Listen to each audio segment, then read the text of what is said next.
Скопје денеска го одбележува 81-иот роден ден на своето ослободување од фашистичката окупација во Втората светска војна. На овој ден, борците од 42-та и 50-та дивизија, како и 16-та македонска бригада по неколкудневни жестоки борби со германските трупи, победоносно влегле во градот. Традиционално, град Скопје денес ја доделува наградата 13 ноември на поединци и институции кои придонеле за развојот и афирмацијата на главниот град. Во борбите за ослободување на Скопје загинале 420 македонски борци, а за време на целата војна животите ги дале над 4600 скопјани. Македонија ја платила слободата со околу 33.000 човечки животи, меѓу кои и повеќе од 7.000 македонски евреи депортирани во логорот Треблинка. Министерката за енергетика Сања Божиновска оствари средба со потпредседателот на Европската инвестициска банка Роберт де Грут, која потврди поддршката на Европската инвестициска банка за стратешки енергетски проекти во Македонија. На состанокот се разговараше за идни инвестиции во енергетската транзиција, модернизацијата на електроенергетската мрежа и зголемувањето на енергетската ефикасност. Европската инвестициска банка понуди финансиска и експертска помош, особено за трафостаници и за трансформацијата на рек Битола. Де Грут истакна дека банката е подготвена да ја поддржи земјата со знаење и ресурси за одржлив развој, а министерката Божиновска нагласи дека соработката со Европската инвестициска банка ќе ја зајакне енергетската независност на Македонија. Вице-премиерот Александар Николовски изјави дека градежниот сектор бележи раст од 9% во првото полугодие, а транспортните услуги 6,1%, што е над просечниот раст на државата. Владата вложува преку 500 милиони евра директна поддршка за општините, со цел поттик на економскиот развој. Сепак, Николовски предупреди дека дел од градежните фирми не можат да ја следат динамиката на проектите, иако средства има. Тој најави продолжување на диалогот со стопанските комори за надминување на проблемот и зајакнување на секторот. Во Сремски Карловци свечено беше одбележан празникот на Свети Арсений Сремец, небесниот покровител на карловачката богословија. Во подготовките учествува ученици, свештенство и пријатели на училиштето. Во навечерието на празникот беше внесена иконата на светецот, изработена од професорката Ана Миликевиќ, а празничното бдение го предводеше митрополитот Преспанско-Пелагониски Петар. На денот на празникот, света литургија служија митрополитите Петар и Василий и епископот Херувим, со свештенство од повеќе епархии и богословии од регионот. По богослужбата следеа славска трпеза и академија во салата Патриарх Георгије Бранковиќ. Следниот ден беше отслужен парастос за упокоените ректори и професори на училиштето.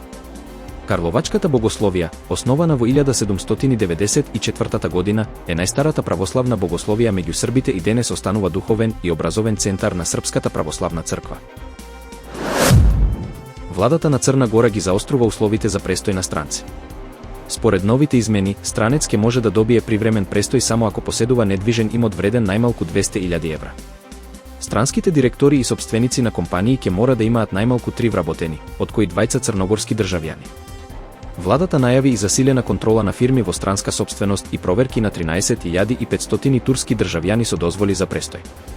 Новите мерки имаат цел да спречат злоупотреби и да ја зајакнат фискалната дисциплина. Италија планира до крајот на годината да воведе данок на поштенски пратки под 150 евра од земји надвор од Европската унија, со цел заштита на домашната модна индустрија од ефтин увоз, главно од Кина. Мерката, насочена кон платформите Shein и Temu, ќе биде вклучена во буџетот за 2026 година. Министрите за индустрија и економија повикаа на побрзо усвојување на европски данок на ефтини пратки, предупредувајќи дека Европската унија е преплавена со неконтролиран увоз. Италијанската модна федерација ја поздрави иницијативата, нарекувајќи ја важен чекор кон заштита на економијата и одржливоста.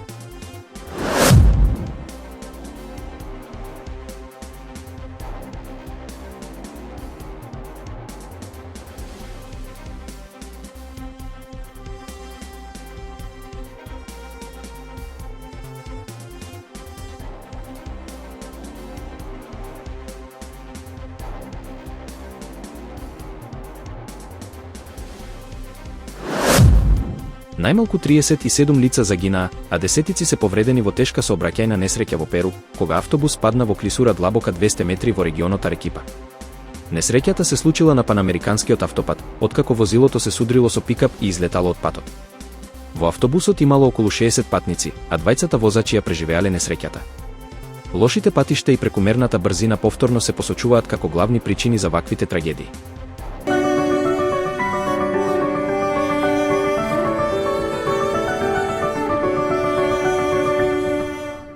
Времето денеска наутро ведро и студено, во текот на денот сончево со мала до умерена локална облачност. Ќе дува слаб ветер од северозападен правец. Во Скопје сончево време со мала до умерена облачност и со слаб северен ветер.